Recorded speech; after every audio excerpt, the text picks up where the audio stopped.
কোনো ফটো আমরা যখন আপলোড করি দেখায় আমাদেরকে যে কিছু এমবি কমিয়ে করতে হয় 100 কি 200 কেবির মধ্যে।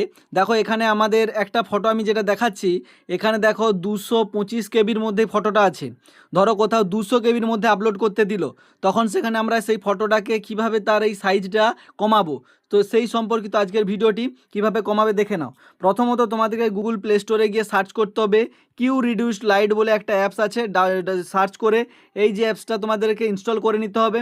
আমার আগে থেকে ইনস্টল করা আছে। ওপেন অপশানে ক্লিক করলাম। এখানে ক্লিক করার পরে দেখবে সিলেক্ট ইমেজ বলে একটা অপশান আছে, এখানে সিলেক্ট ইমেজে ক্লিক করবে। করার পরে ওই ফটোটাকে সিলেক্ট করে দেবে। করার পরে তোমার এখানে রয়েছে যত তোমার লাগবে কত 200 কেবি। তো এখানে আমি লিখে দেবো যে 200 কেবি। লিখে দেওয়ার পরে আমরা এখানে কি করব, জেপিজি ফরম্যাটে না পিএনজি ফরম্যাটে কিসে নিতে চাই সেটাও একটা অপশান আছে। করার পরে কম্প্রেসে ক্লিক করলে একটা অ্যাড চলবে।